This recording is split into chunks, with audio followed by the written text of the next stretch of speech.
नमस्कार, आप देख रहे हैं स्पेशल कवरेज न्यूज और शिव कुमार मिश्रा ऑफिशियल। स्वागत और अभिनंदन। आज हम चर्चा करेंगे ऐसे मुद्दे पर जो आपको इस पूरे वीडियो को देखने पर मजबूर करेगा।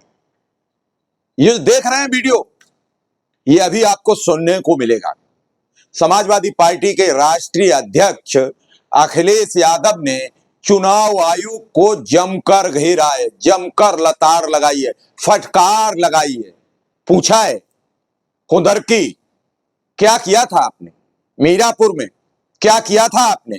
हमने हजारों एफिडेविट दिए और उसके बाद आपने कोई सुनवाई नहीं की। हम चीखते रहे, चिल्लाते रहे और आपकी तरफ से एक जवाब वापस नहीं मिला था। आखिर क्यों कर रहे हैं चोरी? समाज के लोग जानना चाहते हैं। अखिलेश यादव ने आज लखनऊ में रानी अवंतीबाई की जयंती पर उनकी प्रतिमा पर माल्यार्पण किया और वहीं उन्होंने कई सवाल कर दिए। उन्होंने सवाल कर दिया, वहां घूमते घूमते ही कई लोग आज रात भर सोए नहीं होंगे। बोले कुछ लोगों को कुर्सी की चिंता सताई रहती है, वो दिन रात कुर्सी के फेर में फंसे रहते हैं, वो कुर्सी पर चर्चा करते हैं, हवाई यात्रा करते हैं, जमीन पर चलते नहीं है, सड़क के गड्ढे, हाईवे के गड्ढे उन्हें पता नहीं होते हैं। ऐसे लोग प्रदेश के विकास की चर्चा कभी नहीं कर सकते। सदन में जाते हैं, विधायकों के जवाब नहीं देते, लोगों के सवाल सुनते नहीं है। कितने विधायकों ने सवाल किया शिक्षा मित्रों को लेकर, अनुदेशकों के वेतन को लेकर, कहा वो जी जी कर मरते हैं, लेकिन माननीय मुख्यमंत्री जी ने एक शब्द नहीं बोला और बेसिक शिक्षा मंत्री मुस्कुराकर जवाब देते रहे। क्या हो गया है? एक ऐसा भी वाकया सामने आया जब समाजवादी पार्टी के एक विधायक ने सवाल किया कि एक शिक्षा मित्र ने अपनी बिथा रोई कि मेरे पास पैसे नहीं थे, मेरी पत्नी मुझसे सवाल करती थी, मैं कहता रहा इस बार उस बार, इस बार उस बार, और इस बार वो हमें छोड़ के चली गई। तो माननीय अध्यक्ष जो पीठासीन सदन थे वो भी मुस्कुराते नजर आए। इस प्रदेश को हो क्या गया है? क्या हो गया इस प्रदेश को? अखिलेश यादव ने चुनाव आयोग पर सीधा हमला बोला है। कहा वोट चोरी कर रहे हो, जवाब दीजिए, वोट चोरी क्यों कर रहे हो? पहले राहुल गांधी, फिर तेजस्वी यादव, संजय राउत, अखिलेश यादव, शरद पवार, स्टालिन, बचा कौन? पूरा विपक्ष, पूरे देश में कांग्रेस कैंडल मार्च, मशाल जुलूस निकाल रही है और उत्तर प्रदेश के पूर्व मुख्यमंत्री अखिलेश यादव उत्तर प्रदेश में दिनों रात वोट चोरी का आरोप लगाते नजर आ रहे हैं। वो पूछ रहे हैं मेरे 18,000 एफिडेविटों का क्या हुआ? और मेरा सवाल चुनाव आयोग से है। राहुल गांधी के वक्तव्य पर नोटिस देने वाला चुनाव आयोग अनुराग ठाकुर को कब नोटिस देगा और उनसे पूछेगा, बताइए ये 7 लोकसभा सीटों का आकलन आपने कैसे लगाया, क्या सबूत है, क्या तथ्य है, एफिडेविट लाइए। पहले ये वीडियो अखिलेश यादव का सुन लीजिए, कितनी बढ़िया बात की है उन्होंने, सवाल किए, महत्वपूर्ण वीडियो है, देखिए। कि लड़ाई अगर भारत जीत जाता और आज़ाद हो जाता तो आज भारत की तस्वीर कुछ और कल ही 15 अगस्त हम लोगों ने मनाया और आज वीरांगना अवंतीबाई को हम लोग याद कर रहे हैं, उनके योगदान को याद कर रहे हैं। उनसे लाखों लाख लोग हमेशा प्रेरणा लेते रहेंगे। आज़ादी की लड़ाई, स्वतंत्रता की लड़ाई और देश को और समाज को आगे बढ़ाने का संघर्ष हमेशा रहना चाहिए और जारी हमेशा रहेगा। हरियाणा में सरपंच चुनाव था, वहाँ पे शिकायत की गई, प्रतिमा जी की झंडे भी हटाए गए पार्टी के। वीरांगना अवंतीबाई लोधी का सम्मान सभी को करना चाहिए और सरकार के लोगों को विशेष इसलिए करना चाहिए कि संसाधन उन्हीं पर हैं। समाज और खासकर मीडिया का समाज अपने तमाम ऐसे महापुरुषों को और उनके योगदान को अगर पहचानेगा तो समाज और एकजुटता बढ़ेगी और इकट्ठा दिखाई देगा। सुप्रीम कोर्ट ने ईवीएम हरियाणा चुनाव की ईवीएम अपने पास बुलाई, जब उसको रिकाउंट किया गया तो हारे हुए प्रत्याशी 51 वोटों से जीता। ये इलेक्शन कमीशन में सवाल है कि नहीं सर, सरपंच चुनाव का? इलेक्शन कमीशन पर समय समय पर उंगलियां उठाई हैं, और चाहे वो प्रधानी का चुनाव हो, विधानसभा का चुनाव हो, लोकसभा का चुनाव हो या अन्य चुनाव हो, ये इलेक्शन कमीशन की जिम्मेदारी बनती है कि निष्पक्ष चुनाव हो।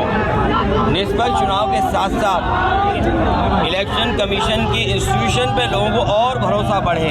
इधर जो हम लोग देखते हैं कि इलेक्शन कमीशन के जो फैसले हैं, इलेक्शन कमीशन का जो काम करने का तरीका है, उससे लोग संतुष्ट नहीं हैं, अविश्वास पैदा हुआ है।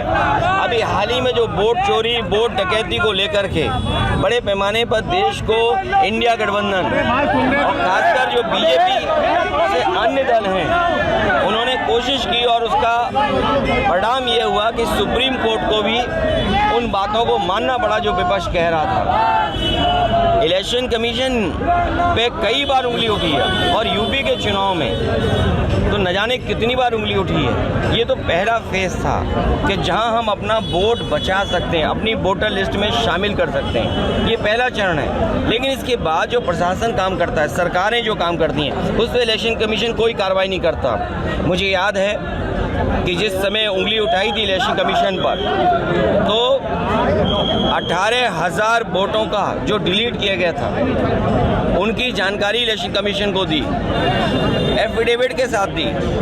लेकिन अभी तक इलेक्शन कमीशन ने एक भी अधिकारी के खिलाफ कार्रवाई नहीं की। अगर एक भी इलेक्शन कमीशन के खिलाफ कार्रवाई हो जाए, मतलब अधिकारी के खिलाफ इलेक्शन कमीशन कर दे कार्रवाई, तो मैं समझता हूँ कहीं भी वोट चोरी, वोट डकैती या इस तरह की लूट नहीं होगी। लेकिन सर अपने पास मंदार काउंट कराइए, बाकी ईवीएम से सवाल नहीं है कि हारा हुआ कैंडिडेट सुप्रीम कोर्ट के सामने जीत रहा है 51 वोटों से। देखिए, इलेक्शन मशीन पर हमेशा सवाल खड़े होते हैं। टेक्नोलॉजी या इतनी फुल प्रूफ हो कि उससे बेईमानी ना हो सके। कई बार लोग वोट डाल करके आते हैं ईवीएम में और पता लगता है उन्हीं का वोट जीरो निकला। ये भी खबरें हम लोगों ने सुनी हैं। ईवीएम में पहले से वोट पड़ा हुआ, इसकी भी खबर सुनी है। ईवीएम के इतने महीनों रखने के बाद बैटरी पूरी चार्ज कैसे दिखती है, इस पर भी सवाल खड़ा हुआ। इसलिए जो बैलेट का हमेशा मांग रही है, और अमेरिका की नकल करें, जापान की नकल करें और जर्मनी की नकल करें। जर्मनी में तो सरकार और वहाँ के सबसे सुप्रीम कोर्ट का ये फैसला है कि अगर ईवीएम से वोट पड़ेंगे तो अनकॉन्स्टिट्यूशनल होगा, तो इसलिए बैलेट के से वोट पड़ रहे हैं। वहाँ अमेरिका में भी बैलेट से वोट पड़ते हैं और वहाँ खुद किससे वोट डालना है ये चॉइस है। आपने देखा अखिलेश यादव का वीडियो, वो सीधा सवाल करते नजर आ रहे हैं। बताइए चुनाव आयोग वोट चोरी क्यों कर रहे हो, झूठ क्यों बोल रहे हो? लोगों को चुनाव आयोग जैसी संवैधानिक संस्था पर बड़ा भरोसा था, विश्वास करते थे। टीएन शेषन का नाम आज भी इतिहास में दर्ज हो गया भारतीय चुनाव आयुक्तों के रूप में। लोग कहते हैं टीएन शेषन भी एक चुनाव आयुक्त हुआ करते थे। इन चुनाव आयुक्तों ने चुनाव आयोग को मटियामेट कर दिया। पहले ईवीएम पर सवाल था, ईवीएम को जब समझ पाए लोग, और जब तक इस खेल को समझते थे, हरियाणा चला गया, महाराष्ट्र चला गया, अब बिहार की बारी है। और बिहार में आके पोल खुली, महाराष्ट्र में वोट बढ़ा के तो बिहार में वोट घटा के जीतने का जो लक्ष्य था उसे नेस्तनाबूद कर दिया है। कल सुबह से राहुल गांधी 1300 किलोमीटर की यात्रा बिहार में करने जा रहे हैं। इस यात्रा में उनके साथ तेजस्वी यादव रहेंगे। कल यात्रा शुरू होने वाली है। आपने कितनी जगह मीडिया में इसकी चर्चा देखी है? अगर ज्यादा जगह देखी है तो मुझे कमेंट में जरूर बताना। उत्तर प्रदेश में भी 2027 में चुनाव तैयार है। पूजा पाल को लेकर जो लोग घेरते नजर आ रहे हैं, क्या उन्होंने बिजमा यादव को लेकर सवाल किया? उनका पति भी घेर कर मारा गया था। और जिन लोगों ने मारा था उन्हीं लोगों की बीजेपी ने सजा खत्म कराई, जमानत पर बाहर है। तो ये सवाल मैं कई छोड़ के जा रहा हूं। इन सवालों को आप हमें कमेंट बॉक्स में बताइए कि उत्तर प्रदेश की राजनीतिक दिशा क्या है, राजनीतिक दशा क्या है, क्या सोच रहा है उत्तर प्रदेश, कैसे बढ़ेगा उत्तर प्रदेश। विकास की बात हो, सड़क के गड्ढे की बात हो, आवारा पशुओं की बात हो, कितनी बातें की जाए, बेरोजगारी की बात हो, संविदा कर्मियों की बात हो, शिक्षक भर्ती, किसी भी विभाग की भर्ती की बात हो, जाने कहां से आंकड़े लाते हैं। करोड़ों लोगों का रोजगार बता दिया जाता है, देश को प्रगतिशील गतिमान बता दिया जाता है। 2022 में मुख्यमंत्री जी कहते हैं 2024 में 1 ट्रिलियन इकोनॉमी होगी, 2024 में मुख्यमंत्री जी कहते हैं 2027 में 1 ट्रिलियन इकोनॉमी होगी। अब 27 आने वाला है तो कह रहे हैं 2029 में 1 ट्रिलियन इकोनॉमी होगी, और 2029 आएगी तो कहेंगे 2034 में 1 ट्रिलियन इकोनॉमी होगी। क्या है खेल? इस खेल को जनता को समझना पड़ेगा, देखना पड़ेगा, तभी सच सामने आएगा। फिलहाल इस खबर में इतना ही।